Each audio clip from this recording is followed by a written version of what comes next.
Click the links for Odyssey, Bit Chute to support the channel on CashApp, Coffee, and the various other links. Join Subscribe Star. There will be exclusive, more based videos that violate the terms of service for these other platforms on Subscribe Star. Join the Telegram and the Discord. Telegram is the free speech platform. I think it's probably the best place going forward. Also, get on Gab. So, the news in probably 3 minutes or less. The reason we have peak Weimar America, the disintegration, dissolution of America that you see before you, is because, well, Soros-appointed DAs have a lot of part to do with it. He pays $600,000, some cases over $1 million, to put district attorneys in office, and so they push a catch and release system where if you go through this website, you can find a dozen examples per week of people who, because of the catch and release system, go on to commit more malum in se acts, which continues the slow disintegration of America, turning America into Brazil and Mexico and, just the third world in general. So this is the person behind the story, Lashawn McNeil. He's not the object, but for some reason the mainstream media and the mayors and the governors are focusing on the object, the Liberty device and the high-velocity lead poisoning. But they don't seem to mention his name or show a picture of him for some reason. They want to focus on the Second Amendment, which doesn't make sense because the guy's probably a felon already. So, New York, you voted for this guy. I hope you're going to get what you deserve. This is what you voted for. It happens in Oakland with Libby Schaaf, with San Francisco, London Breed. Any blue cities, you keep voting for this, and you're going to keep catching. Gee, why is it not safe to be Asian, or even European in any major city in America? Why do you have to have your head on a swivel and your snub nose 357 in your pocket, or if that's not legal, at least pepper spray? Why do we have to live like this? Because you keep voting these people as mayors and governors. So he just got voted in, and he's having a little bit of issue with the POC on Asian crime and POC on European, to be fair.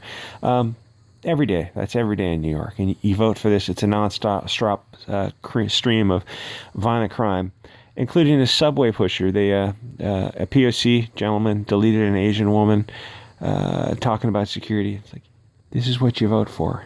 This is what you get. Keep voting, New York, California. So he spoke in an interview, and he said the local police department aren't well equipped to disrupt Liberty device trafficking.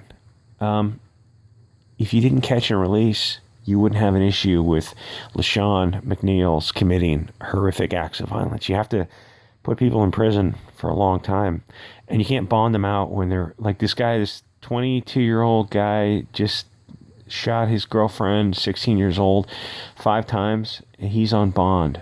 He's out because he was able to put, the $10,000 bond down.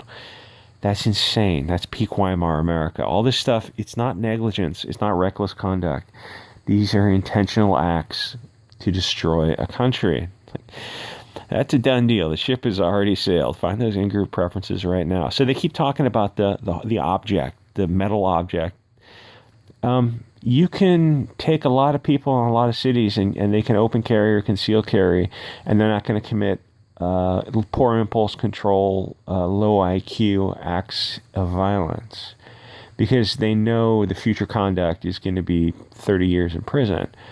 People don't get, there seems to be some normie who have not been following the criminal justice system and sentencing guidelines. They think, somebody did some act, they robbed a liquor store, they're going to be in prison. Or they shot somebody, they're going to be in prison for the rest of their life. It's like, they're not even, you think 30 years?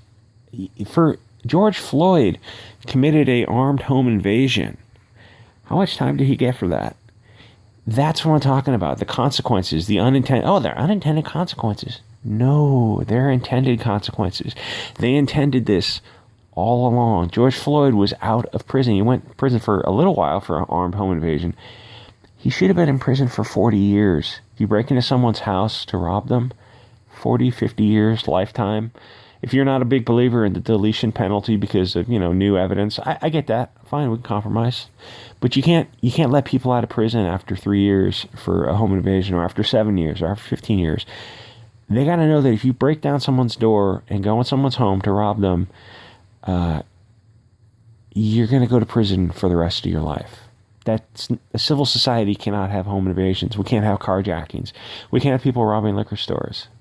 You got to go to prison for that. Oh, we need to defund the police. Well, then you're going to get more of what you get. You're going to get people, mentally ill people. So they're focusing on the Second Amendment. It's like, yeah, this is the tail wagging the dog. The reason they let these people out of prison is because they want to remove that Second Amendment. And after that, they remove the Second Amendment. Well, the First Amendment goes too. And then the Fourth Amendment, unreasonable search and seizures. And Fifth, due process. And I don't know what's the Eighth, criminal unusual punishment. The Sixth Amendment, jury trial, right to counsel. All those, they all just get washed away without the Second Amendment. And on the coast, the Second Amendment's already been eroded.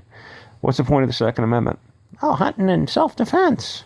No, it's the purpose is to kill tyrants. That's the point of the Second Amendment. The writings of the Founding Fathers before the Constitution clearly laid out that you should have liberty devices sufficient to destroy tyranny. Anyway, like, comment, subscribe, and I'll see you guys on the next episode.